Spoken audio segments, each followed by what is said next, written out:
All right, briefing commencing. Our objective is to analyze a critical vulnerability, one that's actively compromising your operational effectiveness. We're here to address the high cost of mediocrity. Your full attention is absolutely required. First, you need to understand this. Your brain is running on default programming. Now, that's not a judgment, okay? It's a purely tactical assessment. Its core directive, its factory setting, is all about prioritizing comfort and safety.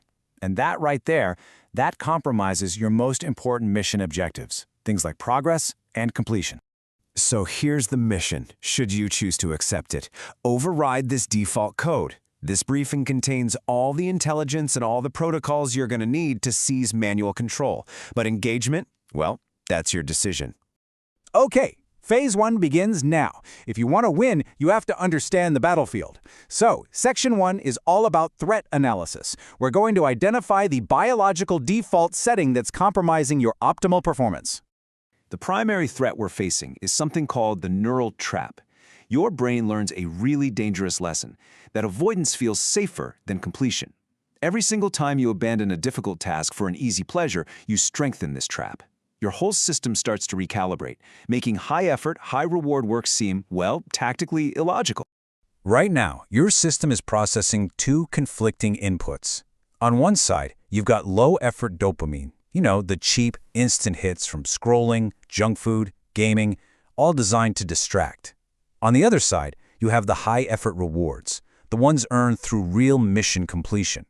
Now, here is the critical intel. The inputs on the left are actively sabotaging your motivation for the objectives on the right. Okay, moving on to Section 2. This is the prime directive of this entire operation. You must command your dopamine. It's the neurochemical that governs all of your motivation. Your daily mission is to manage your dopamine baseline. Think of it as your default level of motivation. Every day, this level resets. That makes the operational sequence critical. You have to execute the difficult, low dopamine tasks before you engage with easy, high dopamine rewards. This strategy, known as dopamine loading, is what ensures you have the neurochemical fuel for what actually matters. Just observe the data here. Strategic loading, doing the work first, maintains a stable, effective motivation baseline. But reactive spiking, grabbing your phone first thing, causes a massive dopamine spike followed by a systemic crash. It renders you completely ineffective for mission-critical tasks. In this directive, it extends to your rest periods. So many people sabotage their own discipline by flooding their systems with hyperstimulation during their breaks. This creates a dopamine baseline that's just totally unsustainable. The protocol is simple. Let your rest be boring. This is not idleness, it's a tactical recalibration. When your downtime is no longer a source of cheap reward, returning to the mission actually feels natural. All right, let's move to Section 3, Field Protocols. These are specific, actionable tactics you can use for immediate implementation, because at the end of the day, execution is everything. Protocol 1, the 2-minute rule. Your primary obstacle is always that initial resistance. Your brain exaggerates the perceived effort of a task, so the countermeasure is to lower the cost of entry. Commit to just 120 seconds. That's it. It's so small that it bypasses the brain's threat detection system. And once you begin, momentum becomes your ally. Protocol 2, single tasking. Let me be clear, multitasking is a tactical error. Every time you switch contexts, you force a cognitive restart and you destroy your momentum. So your orders are to isolate the objective, eliminate all secondary inputs, execute to completion.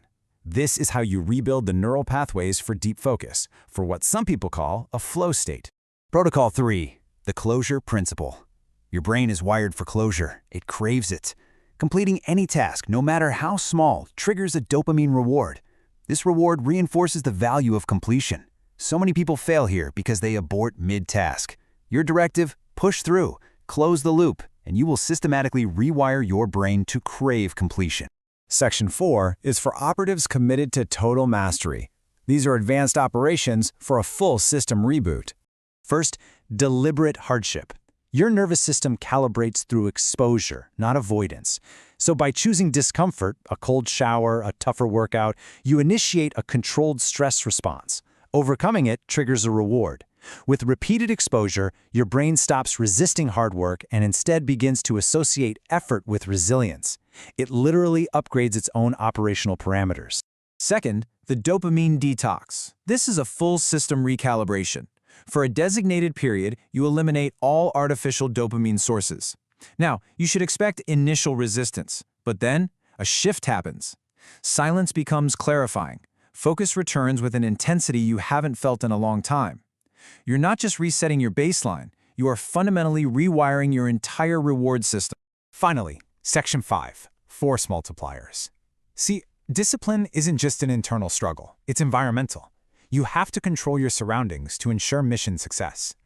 We've got 3 key tactics. First, social mirroring. Your brain is a mimic. Surround yourself with a focused unit and you will elevate your own standard of performance. Second, gamification. Make progress visible. Turn your work into a game with clear missions and rewards. And third, growth mindset. Reward the effort, not just the outcome. This is crucial. It trains your brain to release dopamine during the hardship, making the work itself the reward. This concludes the intelligence briefing.